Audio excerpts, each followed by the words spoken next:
tous, bonsoir à toutes. Soyez les bienvenus sur le plateau de la grande team. Nous sommes à mi-chemin, oui, d'une semaine bien chargée, consacrée aux éléphants de Côte d'Ivoire. Après ce match nul à Madagascar, eh bien, on continue d'en parler ce soir en compagnie de la team et de deux invités, un ancien international ivoirien et un agent de joueurs. Je vous laisse tout de suite découvrir leur identité et par la même occasion, oui, découvrir le contenu complet de l'émission dans le sommaire. C'est parti pour la grande team.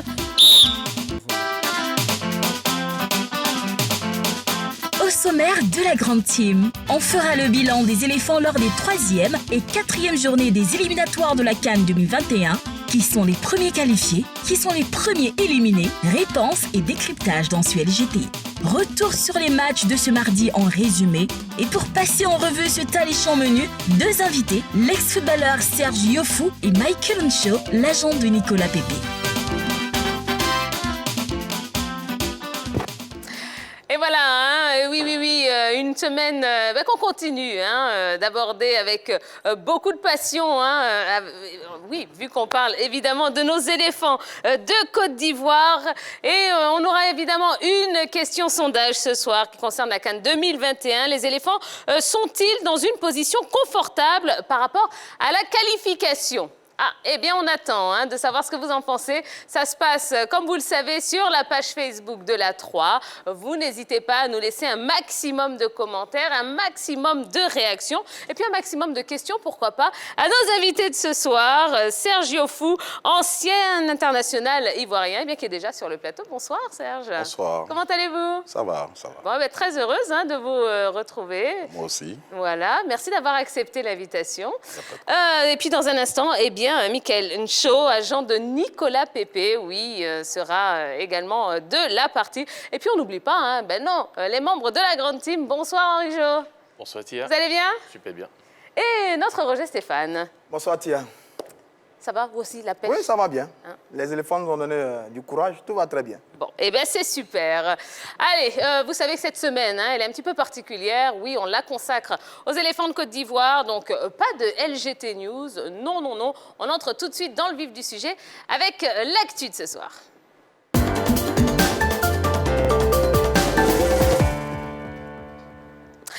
Et ce mardi, vous le savez, la Côte d'Ivoire a été tenue en échec par Madagascar à Toamasina. Retour sur ce match qui laisse quand même quelques regrets à Patrice Baumel. Écoutons le sélectionneur des éléphants qui s'est exprimé au micro de FIF TV.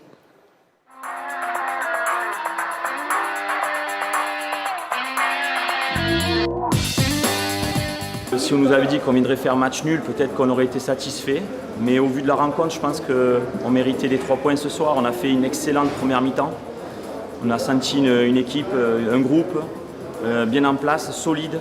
On a maîtrisé le sujet, on s'est créé beaucoup de situations de but. On a été solide derrière. On marque tout naturellement. On aurait pu rentrer à la mi-temps par un score de 2 ou 3-0, il n'y aurait eu rien à dire. La deuxième mi-temps, on a des bonnes intentions. On a des situations. Et sur un détail, un corner, on avait dit aux garçons de faire attention, qu'ils les jouaient rapidement. On est surpris. J'essaie de crier au bord du terrain, mais on ne m'entend pas. Et puis une frappe qui va se loger sous la barre, donc un partout.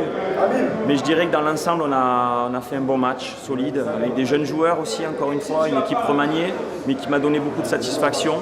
Donc à travailler, ça demande encore du temps pour perfectionner les petits détails. Mais j'ai beaucoup aimé l'engagement, j'ai beaucoup aimé la disponibilité, j'ai beaucoup aimé la solidarité. J'ai cru voir l'image de la frappe de Franck Kessié qui est, je pense, dedans. Je suis allé voir les arbitres pour leur dire, ce sont des détails, mais peut-être que ce soir on rentre avec 9 points et c'est complètement différent. J'ai vu l'Éthiopie qui menait 3-0 chez elle contre le Niger, donc ça va être un groupe serré. Il va falloir être prêt au mois de mars pour finir ces éliminatoires.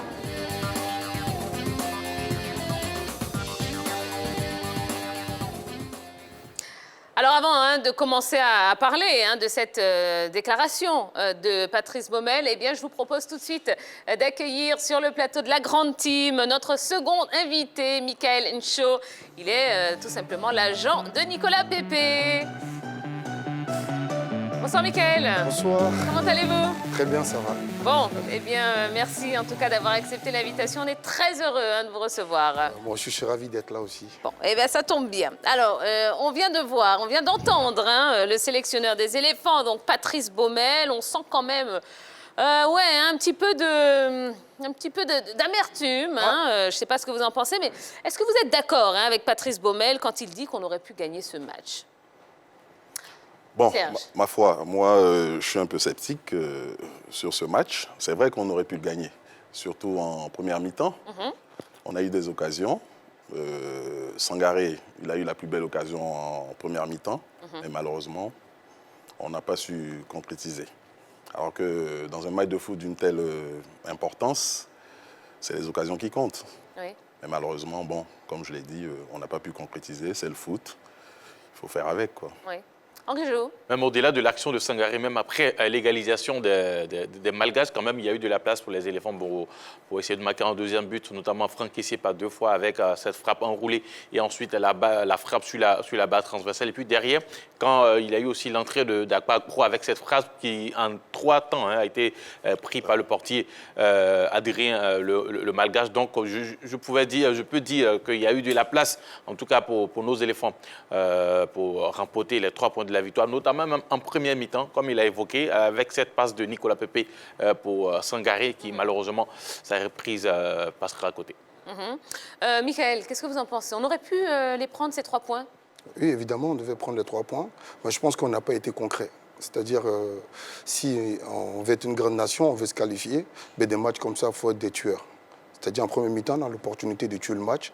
On a tergiversé, on leur a mis la pression. Certes, on a bien joué, mais en conclusion, le contenu était bon, mais le résultat n'était pas ça. Donc... Oui. Roger Stéphane. Ils ont parfaitement raison. On a tous vu le match hier et quand on écoute l'entraîneur Baumel, là, on ne peut qu'avoir des regrets avec lui. Et d'ailleurs, on n'a pas été capable aussi de conserver un but et un résultat. Parce que sur ce match-là, bon, notamment la première période, la copie a été très belle, on a bien joué, on a complètement mis KO les Malgaches qui étaient un peu spectateurs à un certain moment, qui nous regardaient jouer, qui étaient eux-mêmes surpris aussi par la qualité de notre football. Parce que sur le match aller, ce qu'on a vu hier, ils étaient un peu spectateurs. J'ai écouté Nicolas Dupuis, leur entraîneur, il a dit, mais tiens, on était spectateurs en première période parce que les éléphants nous ont complètement avalés. Donc on n'a pas su capitaliser, on n'a pas profité de nos temps forts, on aurait pu mettre 2 ou 3 buts, on était totalement à l'abri. Et puis derrière, bon, il y a la seconde période qui n'a pas été très très belle aussi, exactement. Parce que par moments, nos jeunes garçons étaient un peu bouffés dans le milieu du terrain, Haller qui était esselé, Pépé qui jouait trop soliste. Bon, tout ça mis l'un dans l'autre, oui, c'est vrai, on peut avoir des regrets, parce que 3 points, ça aurait été magnifique, le schéma mais le plus accompli par rapport à ce match-là. Donc je suis parfaitement d'accord avec Baumel, on a manqué une belle occasion de tuer, on va dire, un peu cette poule-là par rapport à cette équipe de Madagascar. Alors, à entendre Patrice Baumel, on se rend compte qu'apparemment, il y a des consignes qui n'ont pas été respectées, notamment quand il dit avoir expliqué aux joueurs, attention, les Malgaches, ils jouent vite les corners. Qu'est-ce que vous en pensez de ça? Comment vous réagissez à ça? Déjà, ça nous ramène à l'action du but. L'action du but où le Malgache, d'abord, il est tout seul. Quand on regarde la remise de Jérémy Morel au buteur, il y a déjà près de 10 mètres entre lui et la défense ivoirienne. Ils sont près de 8 au niveau de la défense. Et ça, ensuite, c'est Haller qui est lui, attaquant, qui va faire le pressing. Et quand c'est comme cela, le joueur, il a tout le temps non seulement de chercher où il va frapper, où il va envoyer la balle, et but de bien ajuster le portier. C'est ce qu'il a fait. Donc, on peut compter près de 8 joueurs au niveau de la défense ivoirienne. Aucun ne va pour faire le pressing. C'est le défenseur. Et quel pressing? Un pressing, je dirais, un peu mort. Donc voilà, derrière, il a totalement raison quand il dit que quelque part, il y a eu des consignes qui n'ont pas été respectées, notamment sur la vivacité des Malgaches. Oui, Serge? Oui, tout à fait, je suis d'accord avec ce qu'il a dit. Mais moi, personnellement, bon, je ne vais pas accuser directement le gardien, mais il a une part de responsabilité sur le but. Ça c'est ma vision personnelle. Voilà. Bon, on en a parlé hier. Oui. Le pauvre se fait quand même acculer, notamment sur les réseaux sociaux. Mais il s'est fait défendre aussi. J'ai vu qu'on le défend beaucoup là. Mais moi, je pense que ce n'est pas forcément le gardien. C'est une équipe. C'est un pays. On va dire, on défend l'équipe nationale de la Côte d'Ivoire. S'il y a des erreurs, c'est tout le monde. C'est parce qu'il y a un manque de concentration sur cette action-là. Et le gardien a été surpris, tout le monde a été surpris. Donc, il n'y a pas que lui. Voilà. Ça veut dire que quand Baumel dit ça par rapport au corner, J'avoue qu'on avait le regard tellement porté sur d'autres aspects du jeu qu'on n'a pas bien regardé les corners. Il y en a eu 6 au total, les corners. 4 corners pour les éléphants contre 2 corners pour les malgaches. Mais on a été quand même bon dans le jeu aérien parce qu'on a des joueurs qui sont très grands. Willy Bouli est très grand, Haller est très grand, Canon sur son côté gauche sont très grands. Je dis pas moi, on a eu le dessus dans le jeu aérien. Mais je pense que Baumel voulait insister sur le marquage. C'est ça qui était le plus important. Oui. Le marquage sur certaines phases de jeu. Et là, par exemple, il y a un défaut de marquage sur la frappe qui amène le but d'Amada, l'égalisation de cette équipe malgache. Mais par contre, ce que moi j'ai pu observer qu'à un certain moment, on est tombé un peu dans la facilité. Le match était devenu tellement facile, tellement beau pour nous. On avait tellement réussi à les neutraliser, à les dompter, qu'à un certain moment, j'ai senti un peu de facilité dans les pieds de Sangaré, dans les pieds de Pépé, dans les pieds de Kessié. On a senti ça, mais ça, c'est le risque. C'est un danger d'avoir le sentiment que, tiens, on a reçu le coup, on a fait le match parfait, la première période était parfaite, et donc on peut relâcher un peu. Et donc, on a relâché en seconde période. La reprise de la seconde période des Malgaches était formidable, et ils nous mettent ce but-là. Donc, c'est peut-être ça que Baumel va regretter, et que nous aussi nous regrettons. Et bon, ça arrive aussi à toutes les équipes. C'est difficile de faire un match à 90 minutes, pleine comme ça. Mais bon, effectivement, il y a eu par moments quelques problèmes de marquage au niveau des éléphants de Côte d'Ivoire. Alors, à chacune de ces prises de parole, Patrice Baumel, il insiste sur quelque chose, il insiste sur le travail. Bon, on est tous d'accord pour dire qu'il a raison, mais quand on regarde la situation actuelle du football ivoirien, qui a quand même du mal à se trouver un nouveau président de fédération, est-ce qu'on ne doit pas s'inquiéter pour Patrice Baumel, sachant que celui qu'il a mis en place ne sera plus là à la tête de la fédération? Est-ce qu'on doit s'inquiéter pour Patrice Baumel? Bon. Alors là, on va faire un petit tour de table. On commence avec vous, Serge. Allez-y, allez-y. Moi, je pense qu'on n'a pas à s'inquiéter. Quand on est fin connaisseur de football, que ce soit l'ancien ou le nouveau président qui va venir, je pense que cette équipe a besoin de temps. Et je pense que Baumel, c'est l'homme de la situation parce qu'il a travaillé beaucoup avec l'ancien sélectionneur. Il connaît bien les joueurs. Et pour ma part, je pense qu'il y aura Hervé Renard. Voilà, avec Hervé Renard, et je pense qu'on ne doit pas s'inquiéter. D'accord, Michael. Non, ben moi, on ne va pas dire que je suis inquiet. Je suis plus inquiet pour le football ivoirien, pour tout ce qui se passe autour, au fait. Parce qu'il y a un manque d'organisation, il y a un manque de sincérité. À partir du moment qu'il y a un manque d'organisation et un manque de sincérité, ben, ça va agir sur l'équipe nationale de la Côte d'Ivoire. Je pense que Baumel, il prend la sélection, il est conscient de tout ce qui se passe. Ben, je pense que c'est après, il est en mission, il fera ce qu'il a à faire, et après, on fera les comptes. Tout simplement. Henri Jo. Alors, c'est normal que quand, à la tête d'une administration ou d'une structure, quand il y a un nouveau président, forcément, il y a des départs, il y a des arrivées. Maintenant, au niveau de Baumel, c'est jamais évident pour un sélectionneur d'être conservé, surtout pour une fédération qui change de président. Maintenant, ce qui peut plaider dans sa faveur, c'est que c'est son travail. S'il fait un bon travail, et déjà, il a bien commencé, comme je l'ai dit, depuis sa prise de fonction avec toutes ces démarches, notamment vers les anciens, ensuite les nouveaux, d'autres joueurs qui l'amènent au sein de l'équipe nationale, notamment à l'heure. Et Boli, si le travail il est bien fait, je ne vois aucune raison pour que le nouveau président qui arrive c'est pas de Baumel. Bon, on va prier pour que le président qui part reste conseiller pour le maintenir là, pour ne pas qu'il parte. Mais plus sérieusement, il a fait du bon boulot depuis son arrivée, Baumel. D'abord, le retour des anciens, très bien. L'arrivée des binationaux, très bien. Le changement des systèmes de jeu, très bien. L'incorporation des jeunes nouveaux, des jeunes qui montent. Très bien. Bon état d'esprit, qualité du travail. Bon, prions que Sori Diabaté, Idriss Diallo et Didier Drogba, c'est d'eux qu'il s'agit, reconnaissent au même titre que nous. Bon, et le quatrième. Bon, il ne va pas m'en vouloir, le quatrième candidat ne va pas m'en vouloir. Souhaitons que le futur président de la fédération soit aussi lucide que nous pour reconnaître quand même la qualité du travail de Baumel et surtout ses débuts très encourageants avec les éléphants de Côte d'Ivoire. J'arrête pas de le dire. Il faut qu'on accompagne ce jeune entraîneur. Il fait du bon boulot, il a un très bel état d'esprit, il a un très bon discours, il a une parfaite analyse de la situation. À chaque fois qu'on lui tend le micro, et ce qu'il est en train de faire est très bien. Donc, on va l'accompagner, on va l'aider, et on va peut-être dire au futur président de la fédération de ne pas chasser Baumel, parce que lui, là, s'il reste 2-3 ans, il va faire de belles choses avec les éléphants de Côte d'Ivoire. Bon, alors, la Côte d'Ivoire a pris 4 points sur 6 au cours des 3e et 4e journées des éliminatoires de la CAN 2021. Au total, on a 7 points à 2 journées donc, de la fin des qualifications. Est-ce qu'avec le recul, on doit se contenter de 4 points sur 6? Non, on ne peut pas se contenter parce qu'on se met en difficulté. Ces 2 matchs contre le Madagascar en confrontation directe, on doit les tuer. Bon, on n'a pas fait le travail. parce que là, on a le même point que l'équipe de Madagascar. Les Malgaches. Les Malgaches. Et un point sur le... Et le Niger aussi qui revient. Donc, c'est-à-dire qu'on a l'Éthiopie, on a 2 finales à jouer. Contre l'Éthiopie, contre le Niger. Le Niger, ils vont jouer à 40 degrés, ils vont nous entendre. Et l'Éthiopie, on ne sait jamais, il peut y avoir des surprises. Donc, moi, je pense qu'on s'est mis en difficulté. Voilà, donc il faut se remettre au travail, il faut se reconcentrer. Et ça va être chaud pour les 2 matchs, quoi. D'accord. C'est-à-dire que, comme le disait Auria hier, il faut mettre tout ça dans un contexte pour bien comprendre la situation des éléphants. Avant ces 2 journées, on était 3e avec 3 points. Après ces 2 journées, nous sommes premiers avec 7 points. C'est déjà un acquis pour nous. C'est très bien, on ne va pas cracher là-dessus.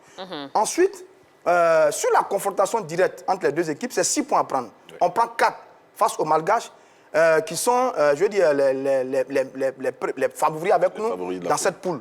Et ça aussi, c'est très bien. Et troisièmement, certaines incertitudes sont levées autour de l'équipe nationale. Aujourd'hui, on n'est plus rassuré par rapport à notre équipe nationale. On n'est plus confiant. On sent qu'on a une belle équipe. On n'avait pas ce discours-là il y a quelques mois seulement.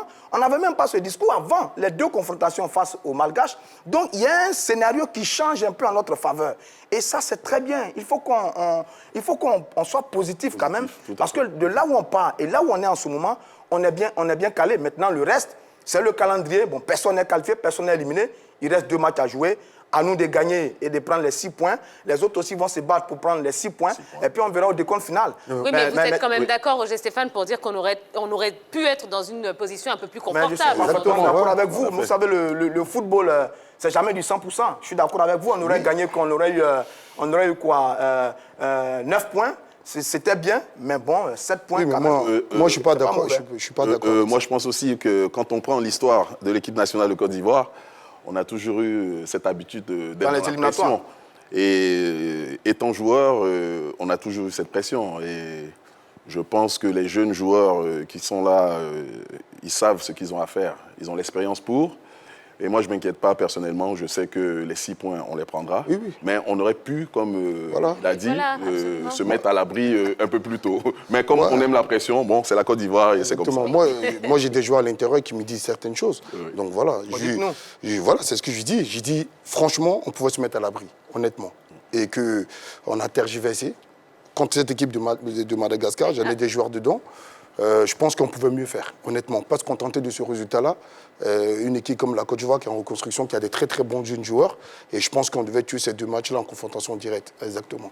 Mais vous avez l'air d'avoir des informations de l'intérieur. Qu'est-ce qui explique, justement, qu'on n'ait pas réussi à prendre ces 3 points? Oui, parce qu'à un moment donné... Qu'est-ce qu'on a tergiversé? Ça veut dire voilà, quoi, on s'est relâché. On croyait que ça allait être facile, je pense. On s'est relâché. Ils ont sous-estimé cette pas forcément. Mais je pense qu'ils ont été surpris aussi de cette équipe malgache. Ils ont été surpris. Ils se sont dit sûrement qu'ils allaient les tuer facilement. Et sur le terrain, il y a une réalité. Donc voilà, ils ont été surpris et voilà, c'est ce qui donne ce résultat-là. Non, mais quelque part, les 2 matchs les plus aboutis pour les éléphants, c'est face évidemment à Madagascar, qui était présenté comme l'autre favori en plus des éléphants. Donc, ce qui veut dire que depuis le début des éliminatoires, on aurait pu faire mieux, on aurait pu se mettre à l'abri et on ne serait pas dans cette position en train de dire l'Éthiopie revient, le Niger. En train de faire des calculs. Donc, pour revenir à la question, moi, quelque part, je suis un peu satisfait parce que déjà, on ne s'attendait pas à avoir 4 points face à Madagascar parce qu'au début, on était en difficulté. Après les 2 premières journées, on était vraiment en difficulté. Donc, battre Madagascar ici et puis faire un match nul de l'autre côté à Madagascar et revenir avec 4 points, bon, je pense que c'est bon à prendre. Maintenant avec des éléphants, ce qui n'est pas bien, c'est que quand on pense que tout est bien, c'est là que... Voilà, parce que soyons lucides, vous dites aujourd'hui, si demain... Le match retour contre l'Éthiopie, on perd, ça sera un autre discours. Donc voilà, gardons la lucidité. Comme je le dis, aujourd'hui, on s'enflamme pour 2 matchs et après, on va dire le contraire. On est sous pression. Quand on est sous pression, on joue très bien. Aujourd'hui, on est leader. Est-ce que cela ne va pas essayer de... Parce qu'on a battu Madagascar ici au retour, on allait faire un match nul pendant qu'on pouvait gagner, on pouvait remporter les 3 points de la victoire. Voilà. Maintenant, avec cette position de leader, est-ce qu'on ne va pas se relâcher un peu au niveau des éléphants? C'est là la grosse interrogation. Parce que moi, je ne pense pas, comme je l'ai dit tout à l'heure, les jeunes joueurs savent ce qu'ils ont à faire. Et pour moi, personnellement, la finale, ça ne sera pas au Niger. La finale, ça sera ici contre l'Éthiopie. Parce que, par connaissance de cause, pour ce que j'ai vécu en étant joueur, la pression sera plus sur le match contre l'Éthiopie. D'accord. Bon. Eh ben, Moi, je pense qu'on a 2 finales, hein, honnêtement. Oui, on a deux finales. Parce qu'on va jouer au Niger sous le soleil à 40 degrés. Les 4 équipes en 2 finales. allez-y, Oui, Mickaël, bien sûr. allez-y. Bah, moi, je dis, on joue contre le Niger à 40 degrés sous le soleil. C'est pas le même match. Hein. Bien Parce sûr. que eux, c'est leur pays, Bien ils sûr. sont habitués. Donc nous, attention, on peut être soufflé, il peut nous mettre la pression, et il peut y avoir des erreurs de concentration, et après, on peut prendre la mais c'est après, c'est compliqué. Quand je Après, c'est dis que 90 la minutes. finale sera contre l'Éthiopie ici, c'est psychologiquement, je parle. Ah oui, Parce oui, oui. qu'on aura Oui. de l'ascendant psychologique. Exactement. Oui. par Si on rapport gagne au ce match match-là, Niger. ça nous Tout à remotive fait. pour le prochain match. Le prochain match. Ah, c'est ça. Exactement. On affronte d'abord le Niger et ensuite On reçoit l'Éthiopie. on reçoit On reçoit l'Éthiopie. l'Éthiopie. Très bien, on va continuer. Hein. Ben oui, on a beaucoup de choses dont on doit parler. Un acteur du football ivoirien juge lui aussi hein, la prestation des éléphants. Écoutons Eric Babou. Nous sommes en meilleure situation quand on vient de battre chez soi le leader de la poule, quand on vient de faire un match nul heureux pour le leader de la poule chez lui à domicile. Il est évident que nous sommes dans un meilleur état d'esprit et puis en meilleure position pour la qualification. Maintenant, au-delà des résultats, c'est-à-dire la victoire et le match nul, la démonstration de force que cette équipe a faite, c'est-à-dire dans l'esprit, l'état d'esprit. On a vu une équipe conquérante, on a vu des joueurs déterminés à faire mal à l'adversaire, et c'est cela qui nous rassure plus et nous donne vraiment beaucoup d'espoir. Ça nous permet de rêver à la qualification effective. Je pense que nous sommes dans les meilleures dispositions. On retrouve une équipe conquérante de la Côte d'Ivoire et ça, c'est de bon augure pour la suite. Mais surtout, le petit conseil que je voudrais donner à cette équipe-là, surtout en termes de communication, je ne trouve pas judicieux de montrer les joueurs en train de chanter, danser. Je pense que c'est des choses qu'on a faites depuis, mais qui, à mon avis, dans l'environnement présent, dans l'état d'esprit qu'on souhaite avoir de cette équipe-là, une équipe au travail, déterminée, une équipe concurrente, tu veux retrouver son statut de leader en Afrique. Je pense qu'en termes de communication, il faudra montrer, on veut voir des joueurs qui sont en train de bosser, qui sont en train de travailler, éviter de nous montrer les joueurs en train de chanter, danser, tout ça. Je pense que ça n'apporte rien à l'état d'esprit du groupe. Voilà. Donc, après, nous sommes rassurés. Quand on voit les 2 matchs que cette équipe vient de produire, ça nous rassure, ça nous donne beaucoup d'espoir et je pense que la qualification a emporté les joueurs en vie. Ça se sent dans leur façon de jouer et je pense que nous sommes rassurés en tout cas pour ces 2 premiers matchs. On espère que cette équipe va continuer sur cette lancée-là. Je pense que la qualification est vraiment à l'emporter. Bon alors, Mickaël, je vous ai vu réagir hein, au propos d'Eric Babou. Exactement. Moi, je retiens ce qu'il dit, le mot de la fin, où il parle de travail, concentration, parce que je pense que les joueurs qui viennent en sélection de Côte d'Ivoire, dans leur tête, je ne sais pas qu'ils se disent qu'ils viennent en vacances. Voilà. Donc, ça danse, ça s'amuse, mais il faut répondre présent. Vous avez l'impression que c'est le cas aujourd'hui? Pas forcément. Ça travaille, mais c'est pas assez. C'est pas assez, il faut que ça travaille encore plus. Je pense que si les joueurs se mettent vraiment au travail, parce que les joueurs de la Côte d'Ivoire, il y a de la qualité, sérieusement. Mais s'ils se mettent au travail sérieusement, qu'ils sont vraiment concentrés, on peut mieux faire que ça, honnêtement. D'accord. Il est bien dur là, mais bon, il n'a pas tort, mais moi je retiendrai, c'est rassurant. On a fait de bons résultats, c'est rassurant parce qu'on est leader de la poule. Parce qu'il faut savoir dans les éliminatoires, c'est que vous prenez 9 points à domicile, parce que vous avez 3 matchs à domicile, et vous négociez les matchs de l'extérieur. Pour l'instant, on a pris 6 points à domicile, donc on est dans la bonne dynamique. Ensuite, on va négocier les matchs à l'extérieur. Et on a un dernier match à domicile, c'est face à l'Éthiopie lors de la 6e journée, après le déplacement au Niger. Donc c'est à nous de bien gérer ces 2 matchs, notamment celui de l'extérieur face au Niger, et puis de faire le résultat à domicile. Et nous sommes qualifiés. Et d'ailleurs, avant ça, il y a un Éthiopie-Madagascar 5e journée qui va être déterminant parce que les Éthiopiens sont redoutables à domicile. Ils ont pris 6 points à domicile, 2 victoires à domicile et une défaite à l'extérieur. Ensuite, à domicile, ils ont marqué 5 buts. Ils en ont encaissé qu'un seul. Donc, on espère que l'Éthiopie va faire le job face aux Malgaches à la 5e journée. Et puis, nous, on a le temps derrière de bien gérer les 2 dernières journées. Donc, comme je dis, c'est rassurant. On est 7e, on est premier à 7 Je ne suis pas forcément d'accord avec vous, Roger Stéphane, quand vous dites que l'important, c'est de gagner à domicile et puis d'aller négocier à l'extérieur. J'ai plutôt envie de vous dire qu'une grande équipe se construit en allant gagner aussi à l'extérieur. Mais attendez là. Surtout une équipe comme la Côte d'Ivoire. Surtout une équipe comme la Côte d'Ivoire. Merci, Serge. Les autres aussi ont envie de gagner. Et surtout, quand ils reçoivent à domicile, toutes les équipes se donnent les moyens de gagner à domicile. Si vous regardez la plupart des résultats de ces éliminatoires, la plupart des équipes ont fait des résultats à domicile. C'est-à-dire qu'on fait l'essentiel à domicile, qui est 9 points sur les 6 matchs à jouer. Ensuite, on négocie de bons résultats à l'extérieur. Quand vous êtes à 11, 12 points, vous êtes qualifié. Moi, je pense qu'il ne faut pas avoir cet état d'esprit. Il faut être constant. On veut gagner. Il faut gagner tous les matchs. Quand on regarde le Sénégal, ils ont gagné tous leurs matchs à l'extérieur. Ils sont qualifiés. Nous, on est là, on compte 7 points, 6 points. Ils n'ont pas Madagascar. L'adversaire, c'est Madagascar. Ça dépend aussi des adversaires. Madagascar, franchement, Madagascar, c'est ces dernières années que Madagascar... Madagascar, c'est pas le Cameroun. Madagascar, c'est pas une grande nation du football. Non, mais l'Algérie a la Zambie dans sa poule. Zambie qui a été vainqueur de la CAN en 2012. Oui. Mais l'Algérie est qualifiée. En fait, je veux dire qu'il faut déjà envoyer des messages Tout à fait. pour la CAN à venir. Il faut envoyer des messages très forts. Il faut gagner ces matchs. Aujourd'hui, quand on dit les grands en Afrique, il y a le Sénégal, il y a l'Algérie, il y a même la Tunisie qui s'est déjà qualifiée aussi. Oui, ça veut dire quoi? Ça veut dire que ce sont des équipes quand même qui, lors des éliminatoires, ont fait fort, ont fait de bons résultats, sont allés gagner à l'extérieur, sont allés remporter des victoires. Maintenant, pour revenir sur les danses, les animations en équipe nationale, moi, je pense qu'il y a ce qu'on appelle le bisoutage, c'est vrai. Pour les nouveaux, quand même, il faut les intégrer, il faut leur permettre de se sentir à l'aise. C'est pour cela que ces genres de choses sont organisées. Donc, je ne vois pas d'un mauvais œil. En fait, ce qu'il veut dire, Babou, il veut simplement dire que les joueurs se relâchent quand ils viennent en sélection de Côte d'Ivoire. C'est-à-dire, ça danse. Mais ce que tu fais en dehors du terrain, il faut le réitérer sur le terrain. Parce que ça manque de sérieux à un moment donné, ça manque de concentration. Et les joueurs se relâchent par moment. En fait, c'est ce qu'il veut faire comprendre. Quand tu vas en sélection de Côte d'Ivoire, il faut vraiment mouiller le maillot, il faut être concerné, il faut être concentré, il faut beaucoup travailler.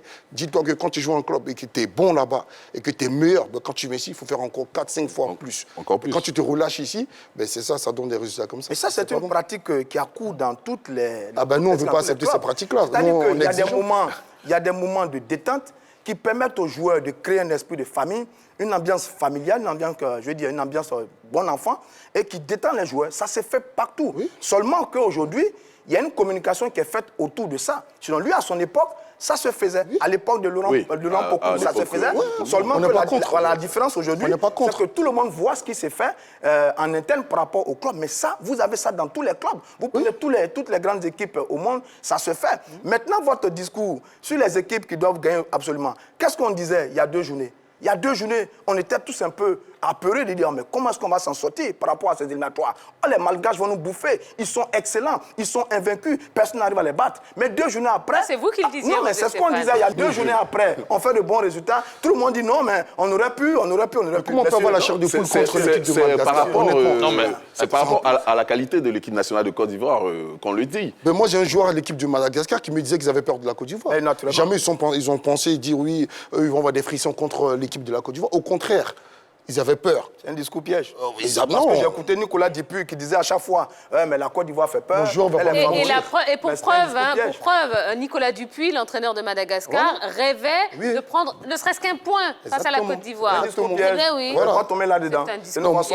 Moi, je reste cohérent dans ce que je dis, je reste raisonnable. J'ai dit, mais les joueurs qui viennent en équipe de Côte d'Ivoire, ces joueurs qui sont là, ils ont de la qualité. Il y a des très bons joueurs. S'ils sont concentrés, s'ils sont sérieux, si dans leur tête, ils viennent pour vraiment travailler en équipe de Côte d'Ivoire et dire qu'ils viennent aider le pays, dans leur tête, ils ont la niaque, ils ont la volonté, ils peuvent faire mieux que ça. Mais ils ont la niaque. Et c'est surtout l'état d'esprit qui fait la différence. Parce que n'oublions pas que la Côte d'Ivoire est la seule équipe qui a tenu tête à l'Algérie lors de la dernière CAN.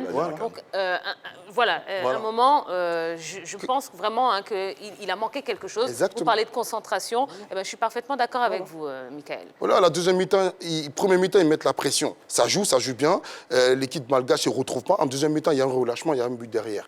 Et ça commence à pas.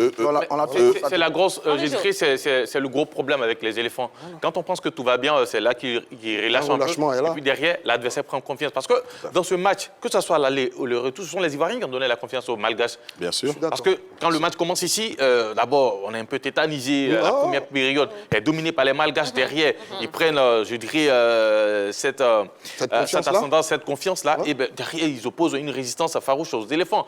Au match retour, ça a été pareil. On a dominé presque la première partie. Derrière, ils ont relâché. Et quand vous relâchez comme cela, ben, l'adversaire, il prend confiance. Et puis, derrière, on a vu ce qui s'est passé avec le but des Malgaches, notamment le non-maquage des Ivoiriens, la distance entre la défense et celui qui a envoyé la frappe. Donc, c'est ça le problème. Il faut se concentrer, surtout quand on joue ce genre de compétition. D'où le discours de l'entraîneur. Moi, je pense qu'un entraîneur, ça doit être un psychologue d'abord.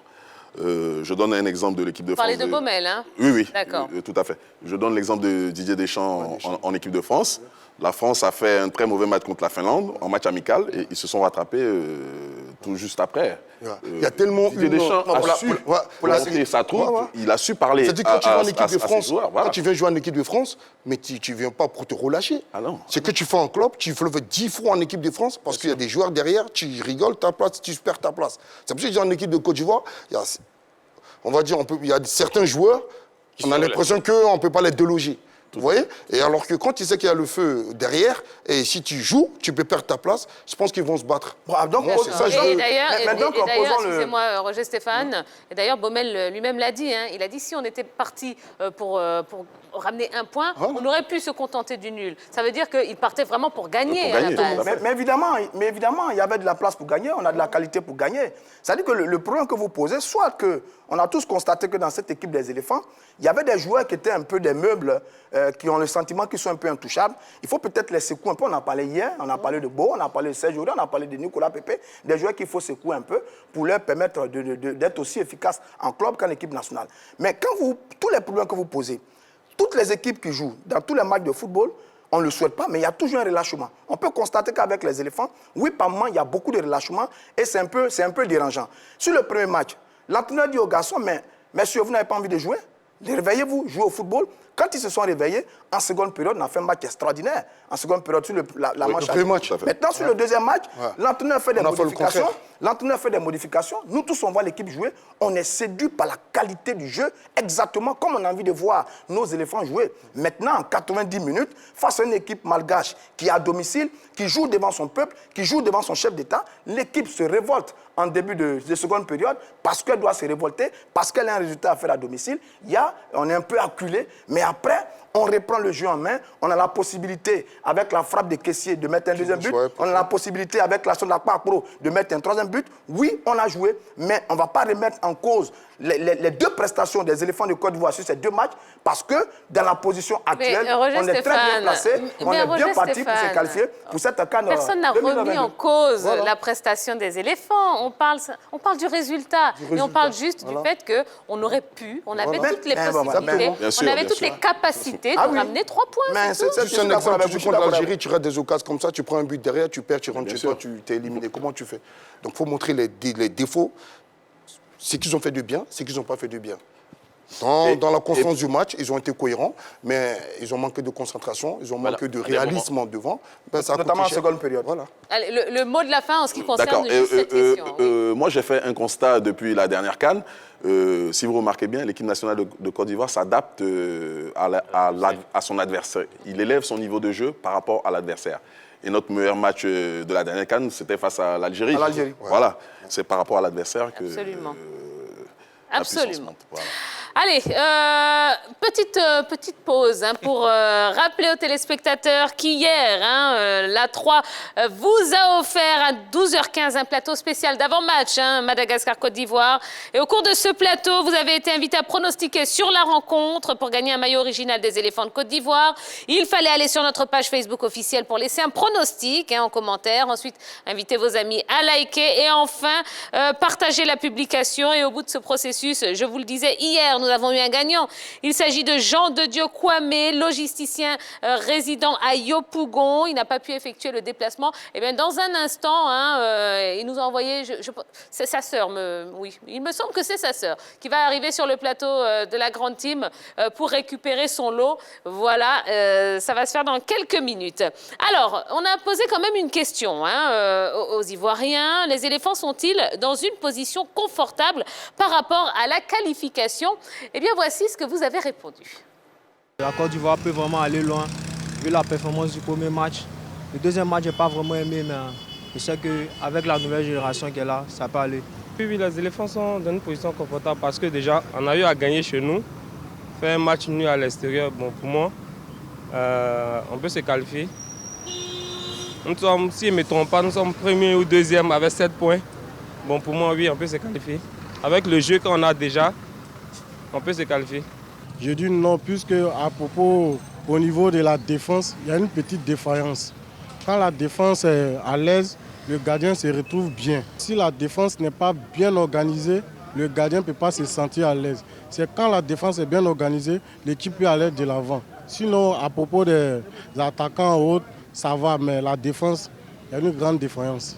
Je pense que les éléphants sont dans une bonne position pour se qualifier.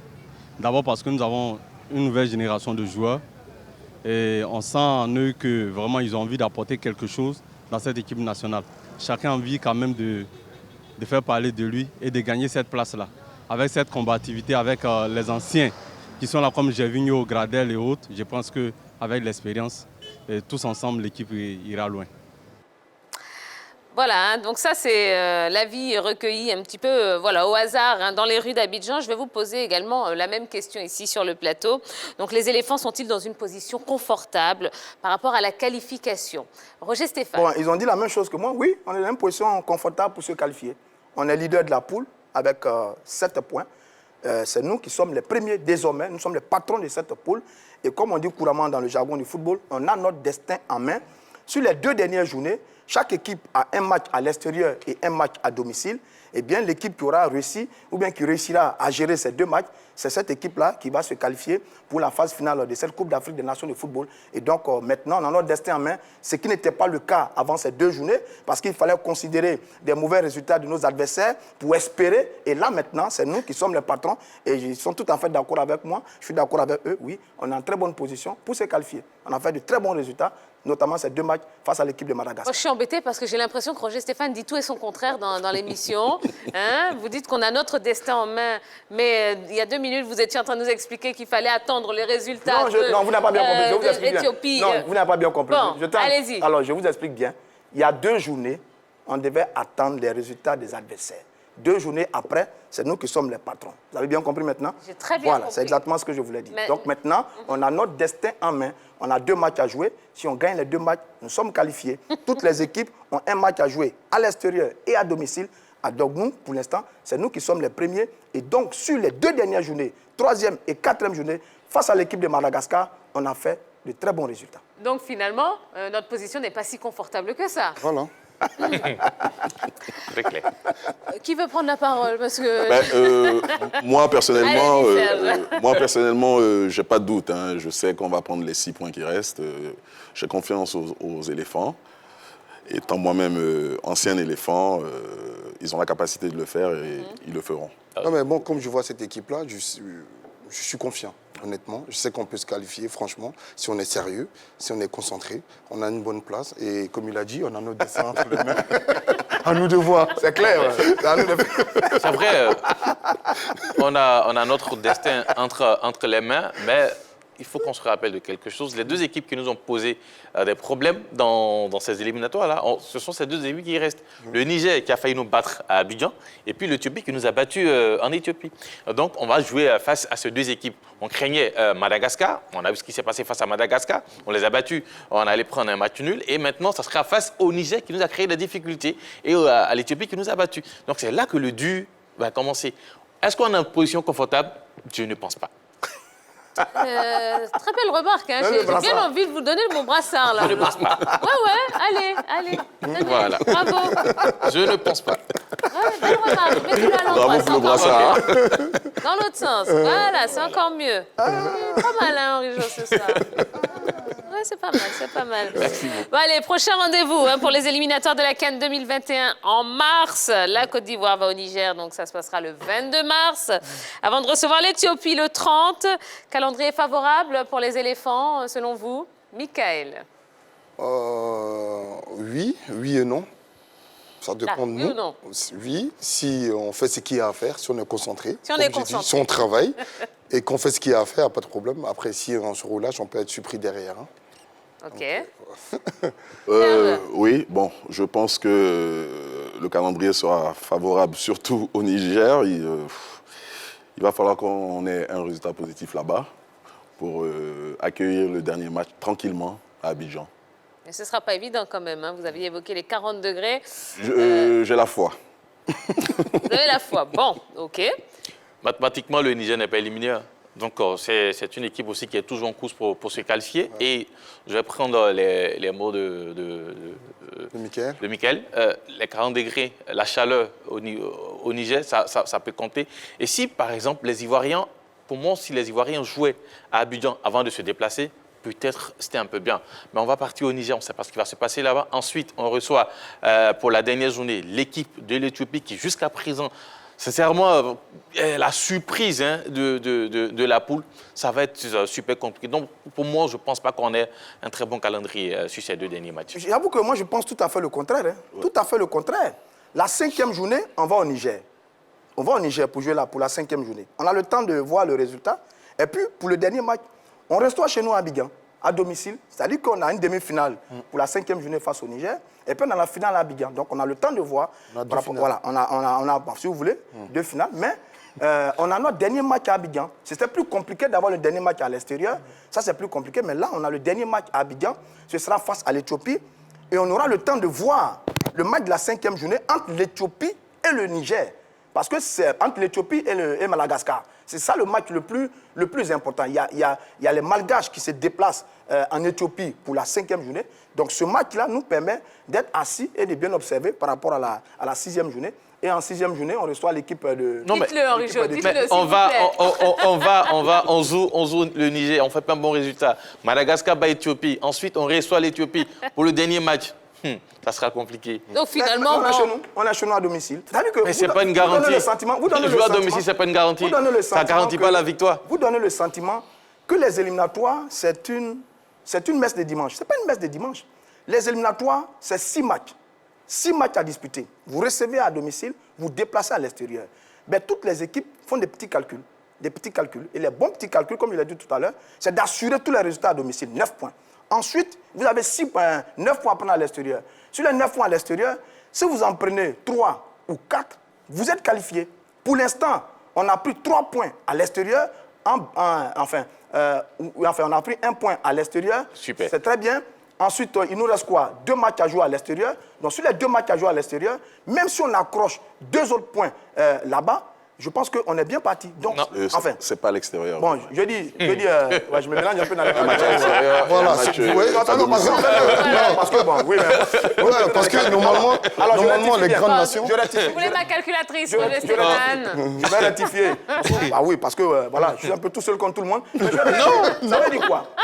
Ça veut dire que les matchs à domicile, quand vous prenez 9 points à domicile, vous avez fait de bons résultats. Ensuite, il y a 9 points à prendre à l'extérieur. Ça, on a compris. Sur les 9 points à prendre à l'extérieur, quand vous les négociez bien, même 4 points à l'extérieur, vous vous qualifiez.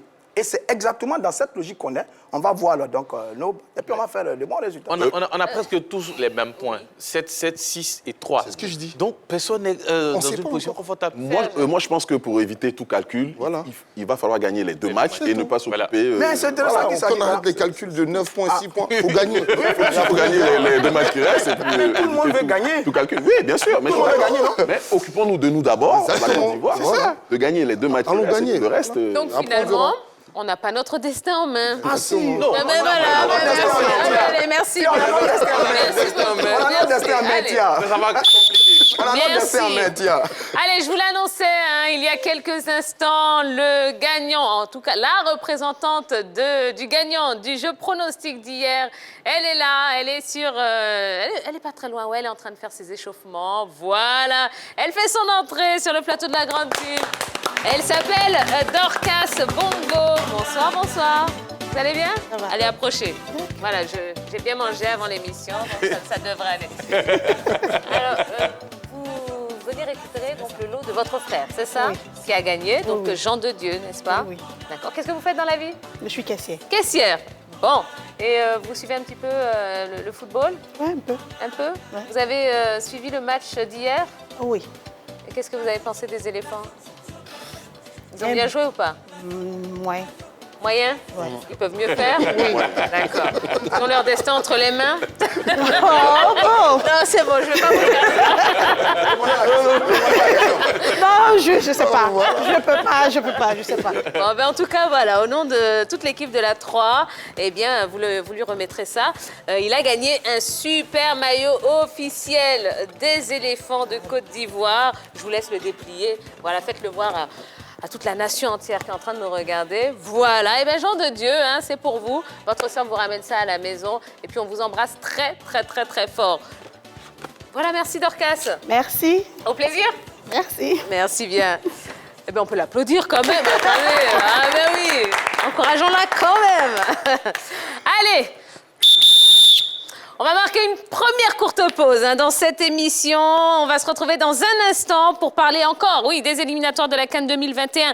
Mais on va parler du résumé des matchs de ce mardi, toujours en compagnie de nos deux invités, Sergio Fou, ancien international ivoirien, et Michael Ncho, l'agent de Nicolas Pepe, qui nous font le plaisir d'être sur le plateau de la grande team. Ben, profitez de ces quelques secondes de publicité pour aller sur la page Facebook de la 3 pour nous laisser un maximum de commentaires, de messages, de questions aussi à nos invités. Ils se feront un plaisir d'y répondre. À tout de suite. Allez, on est parti. Deuxième période de ce numéro de la grande team. Semaine exceptionnelle, oui, semaine consacrée aux éléphants de Côte d'Ivoire. Et ce soir, nous avons le plaisir de recevoir sur le plateau Sergio Fou, l'ancien international ivoirien, et Michael Ncho, l'agent de Nicolas Pepe. Je vous rappelle que l'émission est interactive. Elle se fait également en votre compagnie. Vous pouvez nous laisser des messages sur la page Facebook de la 3. Dans un instant, on va parler des premiers qualifiés de la CAN 2021. Oui, enfin, dans un instant, ce sera un petit peu plus tard. Mais pour l'instant, on va parler des matchs qui ont eu lieu ce mardi. Alors, retour en images sur ces matchs éliminatoires de la CAN 2021 qui se sont passés hier. La 4e journée des éliminatoires de la CAN 2021 s'est achevée ce mardi. Les Aigles ont battu les Braves Warriors de la Namibie 2-1 grâce à des buts de Seko Koita et Moussa Doumbia, un résultat qui élimine le Tchad. Malgré un match nul 1-1 face à la Tanzanie, la Tunisie a obtenu son sésame à 2 journées de la fin dans le groupe J. Saïf Eddine Kaoui a inscrit le but tunisien. Une 20e qualification à la CAN est acquise, la 15e consécutive. L'Égypte s'est offerte une nouvelle victoire 3-1 contre le Togo. Trezeguet a notamment inscrit un but. Co-leader du groupe G avec les Comores 8 points. Une victoire face au Kenya ou aux Comores lui assurerait une présence au Cameroun. Quant aux éperviers, ils perdent tout espoir de disputer la CAN 2021 après avoir raté l'édition de 2019. Un but de Kebano a enfin permis à l'équipe de la RD Congo de remporter un match dans ses qualifications. Les Congolais l'ont emporté 1-0 sur le terrain des Angolais. Les voilà désormais à un point du Gabon et de la Gambie, les co-leaders du groupe D. François Zawi et les Fauves de la Centrafrique ont été dominés 2-0 par les Lions de l'Atlas du Maroc. Une victoire qui porte la marque d'En Nesri et de Hakim Ziyech. Les Marocains solides leaders de la poule E sont tous proches de la qualification. Alors qu'un match nul suffisait au Ghana pour se qualifier, les Black Stars ont concédé une défaite 1-0 face au Soudan du Sud. Le seul but de la rencontre est signé Mohamed Abdoul. Le Soudan du Sud se relance totalement dans le groupe C. Le Nigeria n'a pas pu faire mieux que nul contre la Sierra Leone 0-0.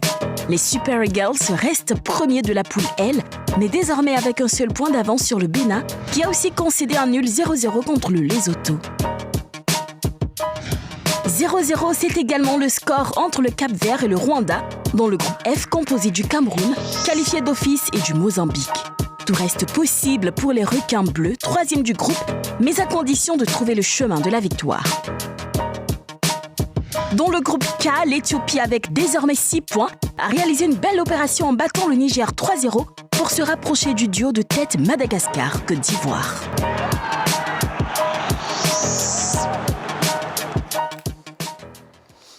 D'accord, très bien. Bon, et ben voilà, vous avez vu donc le petit résumé de ce qui s'est passé sur les pelouses hier. Qu'est-ce que vous retenez de ces matchs? On commence avec vous, Henri Jo. Oh, je retiens l'équipe de la RDC qui est revenue, je dirais, dans la course puisqu'elle était en difficulté dans la poule D après les 3 premières journées. Et puis avec cette victoire face à l'Angola, elle revient à 6 points, à un seul point des deux leaders que sont la Gambie et l'équipe du Gabon. Donc c'est une équipe de RDC quand même qui va essayer quand même de jouer ses derniers matchs à fond pour essayer de se qualifier parce que au tirage de sort, au tirage de sort, c'était l'équipe favorite de la poule. Malheureusement, les débuts ne sont pas bien passés. Et puis, il a fallu cette victoire, je dirais, à l'arraché hier face à l'équipe de l'Angola, notamment avec ce but de Kebano Neskens, qui, les Ivoiriens le connaissent très bien pour avoir fatigué un peu les Ivoiriens au Félicia lors des éliminatoires en 2014. Donc, c'est lui qui permet... Et lors de la CAN 2017 aussi. Bien sûr, c'est lui qui permet à l'équipe de la RDC de pouvoir s'imposer et quand même de remettre sur les rails cette équipe congolaise. D'accord. Ben moi, je prendrais l'équipe malienne. C'est une équipe qui me séduit depuis un certain nombre d'années. C'est une jeune équipe. Ils ont fait la Coupe du Monde, je crois, des moins de 17 ans, il n'y a pas longtemps. Et cette équipe prouve qu'il va falloir compter avec elle durant la prochaine CAN. Pour moi, personnellement, le Mali va m'impressionner et m'a impressionné. Ils ont des joueurs talentueux, jeunes, qui jouent dans les grands clubs en Europe. Et il va falloir vraiment tenir compte de cette équipe malienne.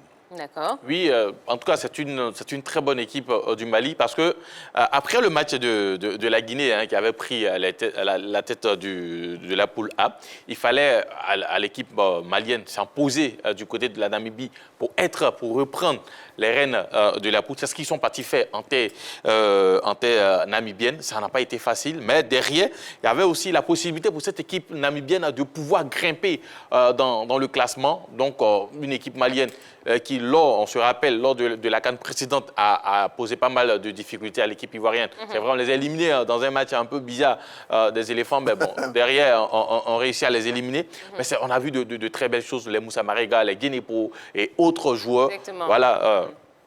Qui ont bien presté et ils ont eu, je dirais, cette solidité, cette expérience quand même de pouvoir aller s'imposer à l'extérieur. Ça a été un très bon match. Et là, ils reprennent et ils se qualifient. Ils prennent la tête du classement, ils se qualifient et c'est une très belle chose pour le Mali. Et le Mali a surtout la chance d'avoir un entraîneur qui les suit depuis 2017, Manasouba. Un entraîneur local. Exactement, voilà. donc on voit qu'il y a un travail qui est fait depuis quand même très longtemps avec ces joueurs. De longue haleine, tout à fait. Exactement. Ils ont commencé ces éliminatoires avec un match nul face à la Guinée, 2 buts partout.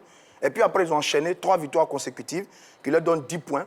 Oui, c'est une équipe à craindre, 10 points qualifiés qui confirment un peu tout son potentiel. Dans cette équipe-là, ils ont des garçons qui sont très très jeunes. Il a parlé de Guinépo. Rappelez-vous la CAN, ce qu'ils nous ont montré à la CAN 2019. Ils ont des joueurs qui évoluent tous. Le seul garçon qui évolue dans cette équipe que j'ai vu face au dernier match face à la Namibie, c'est Djigui Diarra, qui évolue au Stade malien dans les buts. Tout le reste, là, ils évoluent en Angleterre, en France et en Allemagne, et dans des très gros clubs. Ils ont de très, très bons joueurs. Et donc, c'est l'équipe de l'avenir sur le continent. On aura peut-être l'occasion de la revoir encore par rapport à la CAN qui vient. Et cette équipe malienne nation, on n'y fait pas attention. Quand on se souvient d'ailleurs de comment elle nous a baladés lors de la dernière CAN, oui, on doit faire attention à cette équipe du Mali. Tout à C'est fait. elle qui va peut-être créer la surprise Il faut pour la souligner CAN. que Jama Guiou a fait un bon travail au Mali. Oui, oui. C'est-à-dire que ces jeunes joueurs ils sont Bien été sûr. formés à l'Académie Jama Guiou. Samasekou, Ouais. Genepo, tous ces Diarra et joueurs-là. autres. Bissouma avec Bissouma, Bissouma, voilà, Bissouma. voilà. En tout cas, c'était un bon groupe hein, au niveau du Mali. Et puis la formation a continué, même si Jean-Marc Guillou est parti, la formation a continué du côté du Mali. Exactement, oui. Au-delà même du football, dans les autres sports, dans les autres disciplines, on voit une équipe malienne, surtout au basketball aussi. Voilà, ils mettent l'accent sur la formation et ça paye. Et aujourd'hui, on voit le résultat avec cette Et ce qualification. résultat-là, ça part on va dire, de la fédération malienne, au fait. Bien sûr. Qu'on ne fait pas ici en Côte d'Ivoire. Et je dirais aussi que le Mali, hein, l'équipe du Mali, c'est une équipe qui est allée gagner à l'extérieur et ça lui a permis de Ils ont fait 3 matchs, 3 ouvrir les victoires. portes de la qualification. Ils ont fait 3 matchs. À l'extérieur, face 3 à la matchs. Namibie, monsieur. 3 matchs, 3 victoires. Donc, 3 ils ont victoires. pris 3 points Oui, très je connais bien leur importants, programme. essentiels même. Ah, je connais bien leur calendrier. Merci, non, mais mais c'est ils bon, ont c'est fait un bon, match c'est à bon. domicile face à la Oui, Guinée. oui, Bon, voilà. bien Ils ont fait un sûr, match bien à sûr. domicile face à la Guinée. Allez, continue avec vous, Mickaël. Ouais, moi, je retiens une équipe de la Tunisie qui est surprenant. Franchement, quel que soit le coach qui vient, il y a tellement une discipline dans cette équipe-là qu'ils arrivent à toujours répondre présent. Et moi, je pense que pour les qualifs, ils seront présents pour la Coupe d'Afrique. Et je retiens que voilà, ça travaille, ça progresse et il y a une discipline qui font qu'ils sont toujours là, quoi. Et ça, c'est très bien. Et oui, et puis demi-finaliste de la dernière CAN, donc Exactement. ils sont vraiment sur leur dynamique. tout Exactement, simplement. qui continuent à travailler comme ça. Et oui, Et il y a un de mes joueurs qui vient de marquer, c'est FK8 qui est à Marseille. Ah ben, accessoirement. je suis d'accord avec ce qu'il a dit, parce que moi, les équipes maghrébines, ça ne m'étonne pas. Elles sont professionnelles, elles sont disciplinées, et ça bosse, ça travaille. Voilà. Si on pouvait prendre cet exemple dans la sous-région, je pense qu'on atteindrait leur niveau. Exactement. C'est cela que j'évoquais, le message qu'il fallait envoyer, le message très fort qu'il fallait envoyer lors de ces éliminatoires. C'est-à-dire ces grosses nations-là, normalement, quand on joue ces éliminatoires, il faut laisser un message pour qu'on vous classe parmi les favoris quand on arrive à la phase finale. Parce que quand on arrive, que c'est une équipe qui marche un peu sur la pointe de ses pieds, on se dit, toutes les autres équipes prennent de la confiance face à vous. Mais quand vous avez la Tunisie qui a fait du presque sans faute et qui se qualifie très rapidement à 2 journées de la fin, quand vous avez le Mali qui se comporte très bien, parce qu'aujourd'hui nous sommes en train de parler, le Mali, c'est parce qu'ils ont fait un très bon parcours. Après les tirages au sort, si vous rencontrez le Mali, vous n'allez pas dire que bon, c'est une petite équipe, vous allez les prendre au sérieux. Donc c'est en cela que je parlais de donner un message fort, et ce qui n'est pas le cas des Ivoiriens actuellement. Mais ne vous trompez pas, parce que les éliminatoires finissent au mois de mars de l'année prochaine, 2021, et la CAN a lieu en janvier, c'est 1 an après. Donc on pourra avoir des équipes à différents visages, des visages complètement changés. Attendez, des visages complètement changés, parce que la réalité de mars 2021 ne sera pas la même réalité de janvier 2022. C'est quasiment 1 an, donc on va voir des choses totalement différentes. Donc c'est les équipes qui vont maintenir le travail, le cap, je dis dans la concentration, dans l'organisation et dans la progression, comme c'est en train de se faire avec les éléphants de Côte d'Ivoire, parce que nous sommes en train de progresser énormément sur ce qui s'est passé il y a 2 journées et ce qui se passe aujourd'hui. Ce sont ces équipes-là qui, à l'arrivée à la compétition au mois de janvier 2022, ce sont ces équipes-là qui vont être performantes. On peut voir des équipes briller là maintenant, parce qu'on a 1 an de la compétition, briller là maintenant, et puis avoir un autre visage tout à fait apathique pour la compétition au mois de janvier 2022. C'est ça, c'est ça. Non, mais quelque part, il y a eu de la concentration depuis longtemps avec l'équipe malienne. Et cette concentration continue. C'est ce qu'on demande aux éléphants. On a eu, je dirais, une sorte d'acquis face à l'équipe algérienne à la CAN. Et après, on a relâché. C'est de cela qu'il faut parler aussi. Il faut être concentré à tout moment. C'est de ça, c'est l'important au niveau de l'Afrique, surtout dans des compétitions qui ne se jouent pas à chaque moment. Et quand on vient, il faut être toujours présent. Il faut toujours répondre présent. Il faut avoir toujours de bons résultats. Et malheureusement, les Ivoiriens, souvent, ont des résultats en dents d'ici. Parce qu'on se relâche. Il faudrait déjà que nos joueurs aussi, dans leurs clubs respectifs, puissent jouer continuellement pour pouvoir maintenir cette cadence. Et je rebondis là-dessus. Vous allez voir un joueur briller maintenant. et puis dans 1 an, vous ne pouvez même pas le voir taper dans ça, c'est logique. C'est possible hein, de Oui, voir, bien parce sûr. que je vous dis, ça va être des visages différents. Vous allez pouvoir voir maintenant un Mais joueur. Roger Stéphane, n'oublions pas non plus qu'au football, il y a quand même une règle d'or, c'est-à-dire qu'on n'improvise absolument pas. Je suis parfaitement d'accord avec vous. Et ce qu'on fait actuellement, la phase éliminatoire, permet aussi à l'entraîneur de faire ses réglages, Mais exactement. etc., etc. Donc quand vous parlez de... On peut avoir des grandes surprises, j'ai envie de nuancer un petit peu vos propos. Ah parce oui, que mais en même temps... c'est tout ce qui se passe aujourd'hui On va qui travailler, va nous permettre d'avoir une idée de l'ossature Je suis finale parfaitement d'accord avec de vous. l'équipe. C'est pour ça qu'on a des matchs amicaux qui permettent aux entraîneurs de travailler. On a ces éliminatoires qui permettent aux entraîneurs d'avoir un effectif, un groupe à préparer pour aller à la compétition. Mais n'oubliez pas qu'entre ces 2 périodes, il peut y avoir beaucoup d'événements. mais Et les événements, c'est que vous pouvez avoir un joueur qui peut être brillant maintenant et puis qui après peut être en mauvaise forme, peut être blessé, etc. Oui, mais ça, c'est les aléas du football. Voilà, et Ça, qui c'est la fait vie. que, tous les jours. arrivé à la Oui, CAN, on même en pourrait club, peut-être ça. avoir... Ça, c'est pas une raison. On peut avoir le même groupe, Michael. on peut avoir des visages différents. Oui, mais moi, de mars à janvier. Je ne suis pas d'accord avec ça parce que ce n'est pas une raison. C'est-à-dire qu'aujourd'hui, la performance d'aujourd'hui ne peut pas être la performance de même. Tout le monde le sait. Ben, c'est ce Mais que ça va je dis. dépendre de la constance du joueur. Si le joueur il est constant, il est régulier dans ce qu'il fait, moi, je ne m'inquiète pas pour dans 2 ans ce qui va se passer. Mais s'il y a des blessures derrière et que s'il y a un relâchement derrière, parce que ce n'est pas parce que tu as performé là et que la performance que tu as faite, ça va se réitérer devant. Et Donc, c'est ça- Et j'ai même envie c'est un d'aller plus collectif. loin. Non, Il y a des joueurs qui sont assez moyens en club Exactement. et qui Et en arrivent en équipe nationale, sélection, bien qui sûr. se transcendent. Et voilà. Exactement. Et même...